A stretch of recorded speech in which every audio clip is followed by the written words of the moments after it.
And an intriguing approach is being worked on at York University by Dr Ian Benest and Gary Brooks. We've been looking at the feasibility of providing online libraries, and as a result we've designed a book emulator specifically for professional people who have a need to access technical documents such as textbooks, technical manuals, reports, that sort of thing. Now, the particular kind of professional person that we've been interested in is the electronic engineer or the software engineer who use their paperless offices in the normal course of their design work. And we wanted the book emulator to be integrated into those paperless offices. We chose the book metaphor because it is a very well-known model.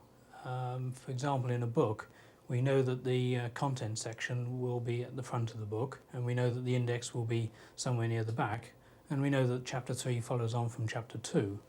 If we take a report, we know that the executive summary it will be at the front, and conclusions, references and so on will be at the back. We wanted to ensure that it was easy to use so that the person reading it could concentrate on what he was reading and not worry too much about how to manipulate the system. We also wanted to build a book emulator that was easy to learn, simple to learn, and we thought that somewhere around 15 seconds would be the sort of learning time that we should be aiming for. Okay, what you see on the screen is an open book. You can see the black border down the side and along the bottom here, and that gives us a fair indication of where we are in the book, and we notice that we're probably somewhere in the middle of the book. We can turn a page like that, or we can turn a number of pages, and we can go backwards and forwards like that. And you notice that as we flick pages backwards and forwards, the black borders grow and get smaller. We can move to one of the black borders to get to the front of the book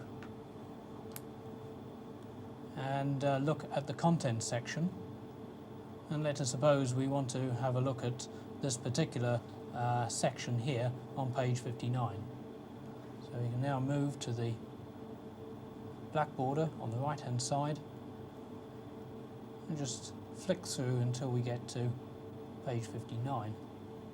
And there's the section that we wanted, and perhaps it's a section that we can't find very easily, so perhaps we want to mark it, and we can use the quill and just put a little mark on the corner, something I wouldn't dare do with a real book.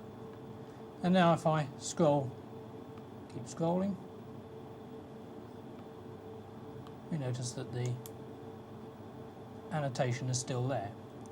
We can of course make a different annotation. We might not like that title, for example, so we want to pick the quill up again and circle around that word, and perhaps we want to use the word output,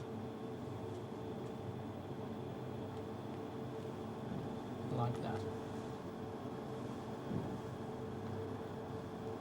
And when we come back again, we've still got the annotation there. I don't particularly like reading from the screen. I'd much rather read from a book.